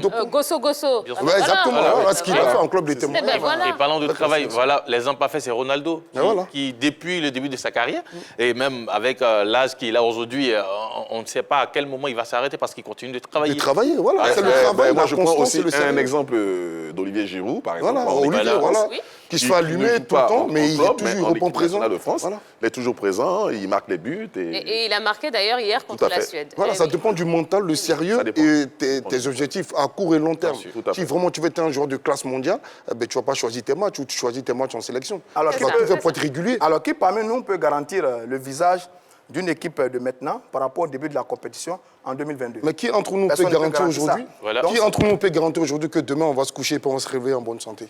C'est ça. Moi, d'accord, c'est bien. Ah, bon, on ne peut pas savoir. Allez, on poursuit avec vous, Roger Stéphane. Égypte-Togo. Oui. Voilà, la débâcle togolaise dans cette compétition. Ils ont été battus encore par les Égyptiens avec un but de Trezeguet, l'Égyptien, et non le Français. Trezeguet qui d'ailleurs a été très bon, rappelez-vous, à la CAN avec les Égyptiens, mais qui a été éliminé très tôt au premier tour. Et donc le Togo qui s'incline encore, battu par l'Égypte, battu par les Comores. Les Togolais n'ont pas tenu la concurrence face aux Égyptiens et face aux Comoriens. C'est un peu dommage pour cette équipe togolaise. Dosevi, Haïté n'ont pas réussi. Derrière leur entraîneur Claude Leroy, qui a 72 ans maintenant, qui à mon avis s'est fait un peu vieux, qui n'a plus peut-être toute l'énergie qu'il avait avant.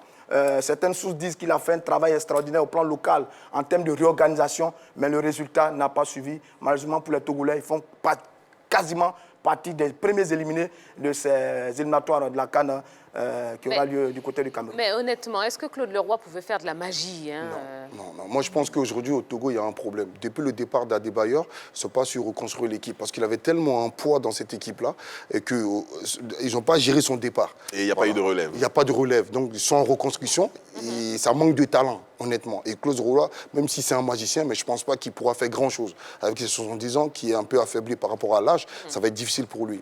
Je pense qu'il faut rebâtir cette équipe du Togo. Il faut repartir à la source, prendre des jeunes qui poussent et puis rebâtir cette équipe. Parce que... Et même l'encadrement technique, pourquoi toujours appeler les expatriés? Parce que c'est vrai, Claude Leroy, c'est vrai, il a sillonné presque toute l'Afrique, mais aujourd'hui... Il est épuisé. Il est épuisé et connais puis très bien. il est tout le temps appelé. Bon, finalement, je ne sais pas... Moi, je ne suis pas pour l'appel des expatriés. Hein. C'est vrai, ils font du bon travail à des endroits. Mais quand il y a une short list, là, Claude Leroy, Giresse, les autres, là, vraiment... Ça c'est un autre débat. On aura l'occasion d'en reparler ou non. Eh bien, très bien. Voilà. On va marquer une nouvelle pause. Hein. Oui. Tout de suite, d'ailleurs. Allez, nouvelle pause publicitaire. N'allez pas très loin. Hein. Dans un instant, on va parler des premiers qualifiés de la CAN 2021. Et on reste en compagnie de nos deux invités. Alors, n'hésitez pas, continuez, allez sur la page Facebook pour nous laisser un maximum de commentaires. À tout de suite. Allez, on est parti pour la troisième et dernière période de ce numéro de la Grande Team. Merci d'être avec nous, merci de nous suivre sur le canal 203, StarTime 740, la TNT numéro 3 ou encore sur l'application RTI Mobile. Je vous rappelle qu'on est en direct jusqu'à 22h et que nous sommes ce soir en compagnie de Serge Yofou, ancien international ivoirien, et de Michael Ncho, agent de Nicolas Pepe, mais pas que. Hein, vous êtes aussi agent de Kodja. Ouais, de Jonathan Kodja. Alors, comment il se porte? Joe, il est à Paris, il fait des soins.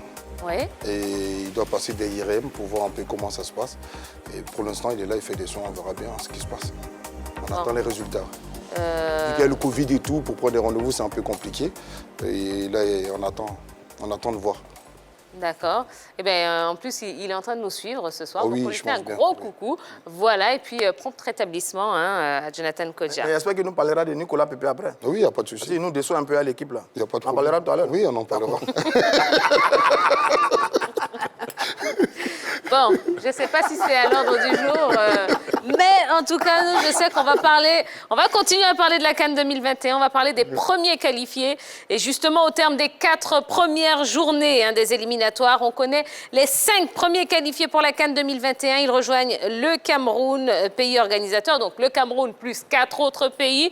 Voyons un petit peu de qui il s'agit en compagnie de Dorgelès Kofi. Bonsoir Dorgelès. Bonsoir Tia, bonsoir la team. Serge, bonsoir. Bonsoir. Mickaël, bonsoir. Bonsoir. Vous allez bien? Oui. Jolie chemise, dis donc. Merci beaucoup. Il sera également mon argent après. Il joue au petit poteau. Oui, un spécialiste de petit poteau. Je suis d'accord. Il paraît que la chemise a été offerte par Odilon Kosonou. C'est vrai? Non, mon homo. On ne s'est pas encore vu après le match. Voilà. Allez, on va regarder le tableau des 5 qualifiés pour la CAN 2021. Le Cameroun, pays organisateur, 20e qualification, une phase finale de CAN. Le Sénégal, finaliste de la dernière CAN, 16e qualification. L'Algérie, tenante du titre, 19e qualification. La Tunisie, 20e qualification. Le Mali, 12e qualification, Tia. D'accord. Alors, l'Algérie et le Sénégal, respectivement champions et vice-champions en titre, ont été les premiers à valider leur ticket pour le Cameroun. Est-ce qu'on peut parler de logique respectée, finalement, Serge? Oui, je pense qu'on peut parler de logique. C'est des équipes qui donnent un signal fort, comme il a dit tout à l'heure, à toutes les autres équipes, à toute l'Afrique. Et pour moi, la logique est respectée. Voilà. D'accord. Très respecté. Déjà, l'Algérie est leader avec 10 points, le deuxième à 5 points. Et puis dans la poule du Sénégal, le Sénégal est leader avec 12 points et le deuxième à 7 points. Ça montre un peu, j'ai créé le niveau de ces deux équipes. Et puis quand on regarde ces deux équipes, ce sont des équipes qui sont entraînées par des locaux, Belmadi et Aliou Cissé, qui travaillent très bien, deux entraîneurs qu'on laisse travailler. Donc je pense que à la CAN prochaine, ces deux-là seront encore les favoris. Et un seul but encaissé pour le Sénégal. Ouais, mais on voit qu'il y a une constance, il y a du sérieux derrière. À partir du moment où c'est sérieux, c'est constant, il y a du travail, il n'y a que des résultats comme ça. Avec Kalidou Koulibaly, le rock. Non, c'est tout à fait logique. Ce sont les deux meilleures équipes du moment, les plus stables, les plus régulières. Je pense que le Sénégal a fait 4 sur 4. C'est la seule équipe qui a gagné tous ses matchs depuis le début de ses éliminatoires. Ensuite, l'Algérie est la meilleure attaque. Elle a inscrit 11 buts. Donc, c'est deux grosses machines. En plus, ce sont deux équipes qui ont un effectif formidable. Riyad Mahrez, Fengouli et autres, Ismaël Benasser, le coéquipier de Kessié du côté de Milan AC. Fegouli. Voilà, d'accord. Benasser, le coéquipier de... Décidément, C'est difficile ce soir. C'est difficile. Non, je vous aurai après l'émission. Alors, donc, Ismaël Benasser, surtout, coéquipier de Franck Kessié au Milan AC, qui avait été élu meilleur joueur de la dernière CAN. Donc, c'est une équipe qui est très riche en termes de joueurs. Et puis, vous avez du côté du Sénégal, Mendy, dont tout le monde parle, Sadio Mané, qu'on ne présente plus. Exactement. Eh bien, ces deux équipes qui sont formidables. Excellents gardiens. Voilà, Ah oui. absolument. Oui. Mendy et Gomis. Donc, vous avez ça dans ces deux équipes. Et puis, ils ont deux jeunes entraîneurs, des entraîneurs qui ont joué au sein de ces deux équipes. Aliou Cissé a joué avec le Sénégal. Belmadi, vous le connaissez, Tia, Belmadi? Absolument. D'accord, il a joué avec l'Algérie. Et ces deux entraîneurs-là sont en poste depuis un certain moment. Vous savez Il a même joué à Marseille. Vous savez en quelle année pour Belmadi? J'ai pas entendu votre 2018. Alors, Belmadi en poste depuis 2018, je crois. Et Aliou Cissé en poste depuis 2015. Donc, ils sont là depuis longtemps. Ils travaillent, ils bossent. Ils ont un groupe qui suit. Ils ont joué la finale de la dernière CAN. C'est deux grosses machines qui, d'ailleurs, à mon avis, comme dit certains, à la prochaine CAN, il va falloir compter avec Égyptiens et Algériens. Les Algériens, ça va être un peu difficile. Sénégalais, Algériens. Égyptiens. Les Algériens, prendre un café peut-être. les Algériens, ça va être un peu difficile parce que les équipes du Nord ont très souvent du mal dans les compétitions du côté de l'Afrique subsaharienne. Mais je pense que le Sénégal, au Cameroun, ça va être l'équipe à craindre pour la CAN qui vient. Oui. Vraiment, c'est une redoutable machine. Alors, concernant l'entraîneur sénégalais, Aliou Cissé, il avait été quand même très critiqué par le président de sa fédération. Pourtant, il a été maintenu. Oui, parce qu'il n'a jamais relâché. Hein. Il a toujours travaillé, il a gardé ses convictions et ça a toujours payé sur le terrain. Parce qu'aujourd'hui, pour garder un entraîneur, c'est les résultats. Et il a eu de bons résultats. Le soutien de ses joueurs. Exactement, qui l'ont soutenu, qui étaient avec lui. Ces joueurs qui l'ont soutenu. Même quelques anciens joueurs aussi qui l'ont soutenu. Voilà, exactement. El Hadji Diouf et tout ça. Oui, c'est son avantage à lui, hein, parce que déjà, aujourd'hui, tous, je dirais, les consultants ou ceux qui critiquent beaucoup, ce sont les coéquipiers avec qui il a évolué, notamment El Hadji Diouf et les autres. Donc, je dirais, c'est un peu comme ce sont ses avocats. Il représente un peu ses avocats auprès de l'opinion nationale. Donc voilà, ça sera difficile pour le président de la Fédé de le faire partie, parce que c'est un entraîneur qui, quand même, évolue avec ses idées. Hein. Quand il a quelque chose en tête, quoi que vous fassiez, voilà, il continue sur sa lancée. Et les résultats sont là aujourd'hui depuis sa nomination. En ce qui concerne les éliminatoires, il n'a pas encore de défaite. Il me semble un seul match nul pour 15 victoires sur 16 matchs. Voilà. C'est dit que le monsieur il fait du bon travail. Quand tu montes à des résultats... Tout à fait, tout à fait. Moi j'ai un problème personnel avec nos équipes en Afrique. On mélange les problèmes personnels avec les problèmes... professionnels. C'est-à-dire? Et ça, il faut qu'on dissocie un peu... Bon, dans le cas d'Aliou Cissé, je ne vais pas rentrer dans les détails, mais il a des problèmes personnels avec le président de la Fédération sénégalaise. D'où... qui met les bâtons dans les roues. Il voulait les vincer. Donc, il faut qu'on dissocie un peu... Voilà. Oui, mais pourtant, c'est le même président qui l'a maintenu à ce poste. Ouais, parce il était obligé. Voilà. Il était obligé par rapport aux résultats et par rapport au soutien de ses joueurs. Et la population. Aussi. Donc tu ne peux pas l'écarter comme ça. Bon, en même temps, c'est bien ce que fait le Sénégal en ce moment. Mais on a déjà vécu ça avec cette équipe sénégalaise. Il y a des moments comme ça où ils sont très, très redoutables, ces Sénégalais. On se rappelle de 2002. Ils jouent une finale perdue de la CAN face au Cameroun. Et puis, ils font une très belle Coupe du Monde. Je crois qu'ils sont éliminés en quart de finale. On m'a rectifié la dernière fois en quart de finale. Et puis après, il y a un vide, il y a un passage à vide. C'est une équipe comme ça qui est puissante, mais qui ne va jamais au bout. Alors là, on a une nouvelle génération qui est conduite par Sadio Mané. Ils ont joué la finale de la dernière CAN. Souhaitons qu'ils profitent de cet instant, parce que quand on a une belle génération, comme c'est le cas avec les Sénégalais ces dernières années, on en profite pour gagner des compétitions, parce que ce qui reste, c'est ce qu'on a gagné. Or, cette équipe du Sénégal n'a jamais gagné la CAN. Elle est au relais d'une finale en 2002, d'un bon parcours en Coupe du Monde en 2002, mais après, plus rien. Donc, souhaitons... Finaliste en 2006. Souhaitons que ces garçons-là... Souhaitons que Sadio Mané et sa bande-là aillent pour une fois au bout de la CAN, qu'ils la remportent, pour vraiment se mettre au niveau de toutes les grandes nations du continent. Ouais, mais n'oublions pas que le Sénégal, après le départ de Fatiga, El Hadji Diouf et tout ça, ils ont eu du mal à se reconstruire. Et maintenant, ils ont trouvé une stabilité avec Aliou Cissé. Donc, prenons le temps de la construction avec eux. C'est pour ça qu'ils arrivent en demi-finale, en quart de finale. Je pense qu'ils arriveront à avoir la CAN. Il faut confirmer maintenant. Alors, on a parlé de l'Algérie et du Sénégal. On va parler maintenant du Mali et de la Tunisie. Vous vous attendiez à les voir dans les 4 premiers qualifiés au bout de 4 journées? Oui, moi personnellement, comme je vous l'ai dit tout à l'heure, je ne suis pas surpris parce qu'il y a eu un travail qui a été fait avant. Et c'est cette continuité-là qui leur permet aujourd'hui d'être qualifiés rapidement. Je ne suis pas surpris parce qu'il y a une constance derrière. Il n'y a pas eu de surprise pour moi. Michael, oui. Oui, je ne suis pas surpris, il y a une constance derrière. Donc ils ont travaillé pour, et le Mali, c'est des jeunes joueurs aujourd'hui qui ont envie, qui mettent le sérieux. Le coach que je connais très bien, que je parle souvent avec lui, qui lâche rien, qui est toujours derrière eux, qui est affectif, et qui leur parle bien, qui sait comment les motiver. Et voilà, ce n'est pas une surprise. Et à la CAN, ils vont surprendre, honnêtement. La Tunisie, oui, mais le Mali, c'est vrai, je me disais que le Mali allait se qualifier, puisque dans la poule, il y a le Mali et la Guinée qui font office de favoris après les tirages au sort, mais très tôt comme cela dans la compétition, je ne pensais pas voir le Mali se qualifier. Bien vrai que à la fin, j'étais sûr de la qualification, mais c'est arrivé un peu plus tôt. Mais je pense qu'ils ont surfé un peu sur la bonne dynamique lors de la CAN précédente et le travail a continué. Exactement. Donc c'est vrai, c'est tôt, selon moi, mais bon, c'est un résultat mérité. Non, ça veut dire que la Tunisie, quand même, dans sa poule, elle a tenu son rang. Guinée équatoriale, Libye et Tanzanie. Je pense que les Tunisiens étaient favoris. Ils ont confirmé, ils sont invaincus dans cette poule. Donc oui, ils ont tenu un peu leur rang. Dernier demi-finaliste de la dernière CAN, ils étaient parmi les 4 meilleurs de la dernière CAN. Donc ils ont tenu un peu leur rang.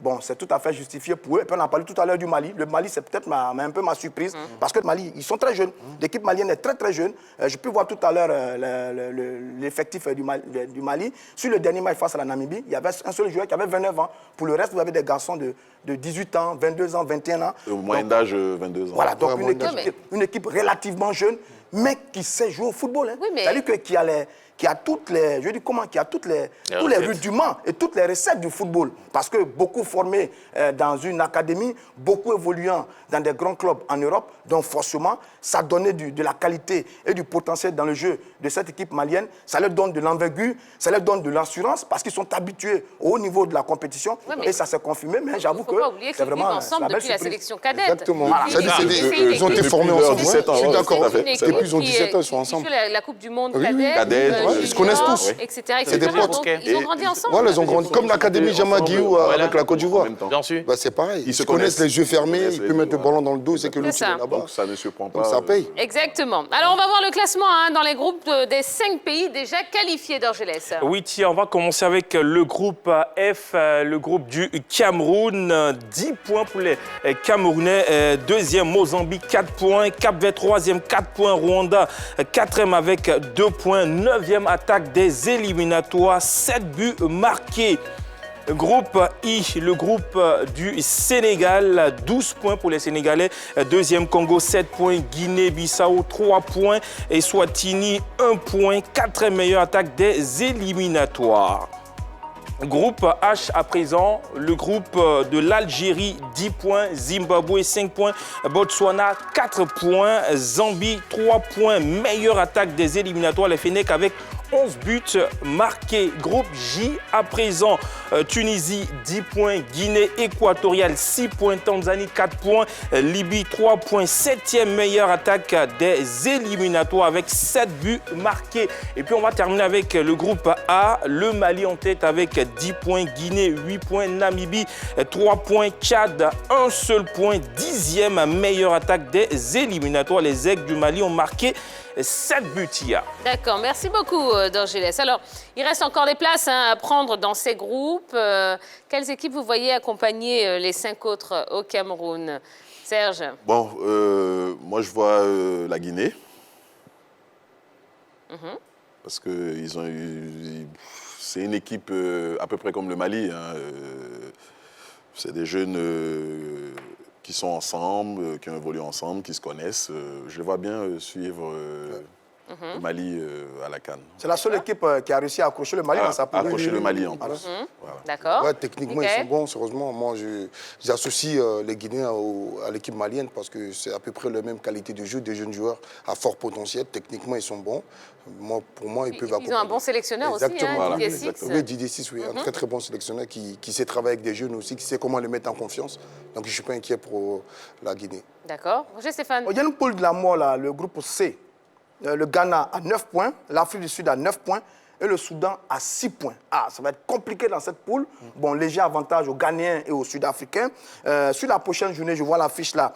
Afrique du Sud, Ghana et Sao Tomé, Soudan. Oh là là, ça va être la folie dans cette poule. Mais enfin bref, je pense que nos Ghanéens, les Ghanéens, vont réussir à s'échapper de cette poule et se qualifier pour la phase finale de cette Coupe d'Afrique.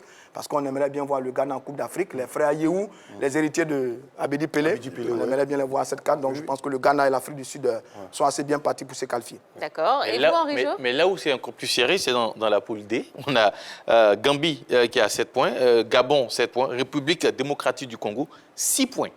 Donc, on a 3 équipes quand même qui sont... Septième. C'est comme dans la poule de la Côte d'Ivoire. Exactement. Donc voilà, ça va être très très chaud jusqu'à la fin de ces équipes. Et le prochain match, vous avez Gabon-RDC. Pour la 5e journée, Gabon-RDC. Les Congolais avaient réussi à se relancer dans la compétition grâce à leur victoire de la dernière journée. Et puis, il y a eu les affaires entre Gabonais et Gambiens sur les affaires de test Covid. Donc, le prochain match que je vois là, Gabon-RDC, ça va être la folie pour cette 5e journée. D'accord. Ça se joue au Gabon, c'est ça? Oui, c'est bien ça. C'est tout en ce qui concerne les équipes qualifiées? Enfin, les équipes que vous voyez se qualifier? On a l'Égypte quand même qui a 8 points dans le groupe. Rapidement. L'Égypte qui a 8 points dans le groupe G, avec les Comores qui ont 8 points également. Ces 2 équipes-là peuvent se qualifier. Il y a la Mauritanie qui a 5 points, avec le Burundi 4 points, la Centrafrique 3 points dans le groupe E. Là aussi, c'est un peu serré. Voilà un peu les équipes qui peuvent accrocher une place qualificative. Et puis la Côte d'Ivoire. Ah! Eh bien, merci! Je me suis dit, allez, honnêtement, allez, carton rouge pour Roger Stéphane. Carton rouge pour Michael. Désolé, c'est carton rouge. Ben, vous gardez mon brassard, vous dormez avec même. Vous le ramenez demain. Mais comment ça se fait que t'as oublié? Mais moi, je comptais sur toi. Allez, c'est la fin de ce numéro de la Grande Team. Merci beaucoup. On espère que vous avez passé un bon moment. Merci à nos invités de ce soir. Serge, Merci à vous vous. avez été exceptionnel. Michael, Merci à vous. vous revenez quand vous voulez. Merci Vraiment, c'est la beaucoup. maison. Merci. Donc, on espère vous revoir très, très vite. Merci. Roger Stéphane, un petit café, là. Hein, Vous m'avez bien acculé aujourd'hui. oui, absolument. Et merci à vous également, Henri Jo. Allez, on va se retrouver demain, même heure, même endroit, à 20h30 sur la 3. Passez une excellente soirée et reprenez des forces parce qu'on en aura besoin pour demain. Bisous, bisous. Bye bye.